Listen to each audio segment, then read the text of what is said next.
बनवणार आहोत झटपट नाश्ता।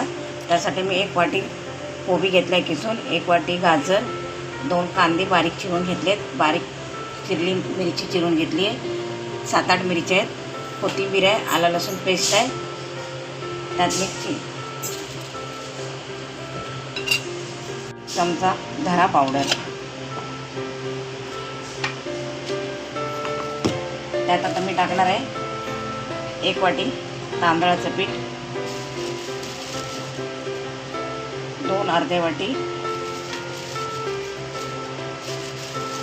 गव्हाचं पीठ आणि थोडंसं बेसन टाकणार आहे। त्यात मी टाकणार आहे आता चवीप्रमाणे मीठ।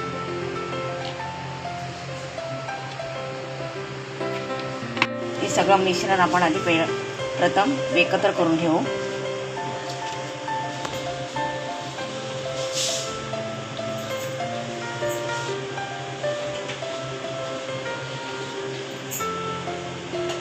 आता आपण त्यात टाकणार आहे थोडंसं लाल तिखट,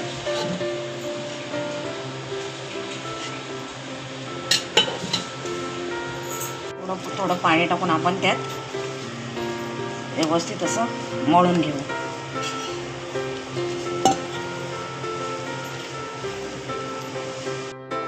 तवा मी तापत ठेवलाय, सोबत मी तेल पण घेतलंय आणि पीठ चांगलं व्यवस्थित मऊ असं मळून घेतलंय। पीठ मऊच मळायचं, कारण ते आपल्याला थापायचं आहे। पोळपाट घेतलंय, पोळपाटावर मी असं स्वच्छ कपडा घेतलाय।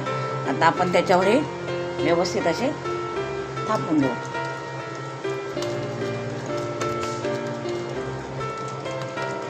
पातळ, जेवढे पातळ होतील तेवढे तेल लावलात तरी चालेल, पाणी लावलात तरी चालेल, मी पाणीच लावते। व्यवस्थित असं थापून झालेलं आहे, एवढंच पातळ होणार ते, नंतर आपण अजून पातळ करायला गेलं तो चिकटेल आणि फाटून जाईल। आता मी तवा तापलाय, मी त्यावर तेल टाकते, थोडंसं टाकायचं तेल, जास्त नाही टाकायचं। आपण असं आता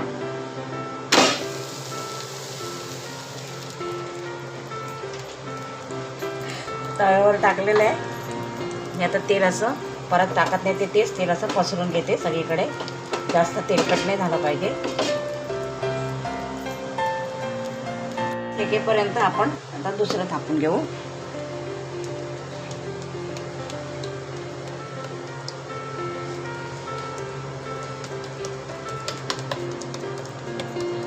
हे नाश्ता आहेत ना, मुलं भाज्या खात नाहीत, म्हणून आपण असं हे सगळ्या प्रकारच्या भाज्या वापरून नाश्ता बनवलेला आहे।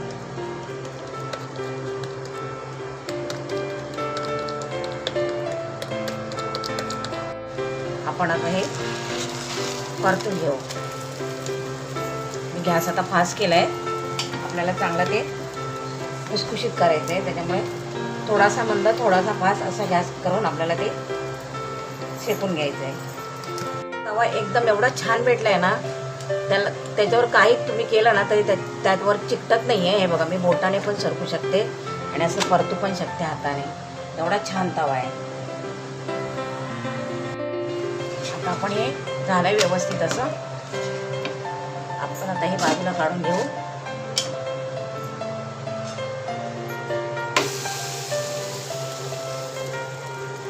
दुसरं करून घेऊ।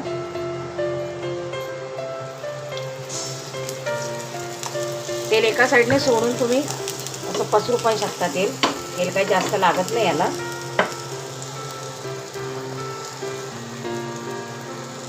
अशा प्रकारे आपण बाकीचे हे 4 आहेत ते पण करून घेऊ।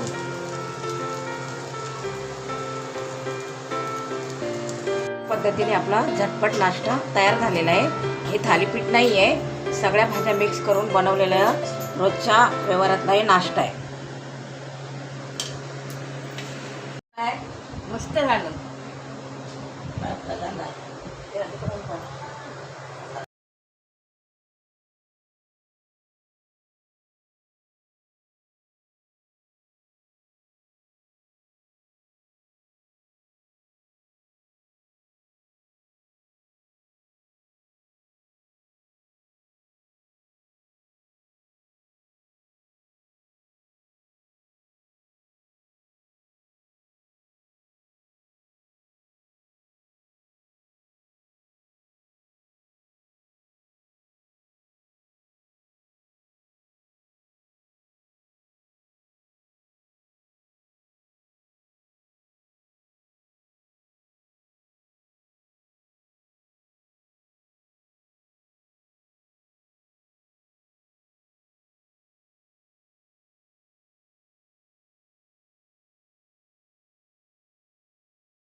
यन्तु नदयो वर्षन्तु पर्जन्याः सुपिप्पला ओषधयो भवन्तु अन्नवता मोदनवता मामिक्षवता येषां राजा भूयासम् ओदनमुद्ब्रुवते परमेष्ठी वा एषः यदोदनः।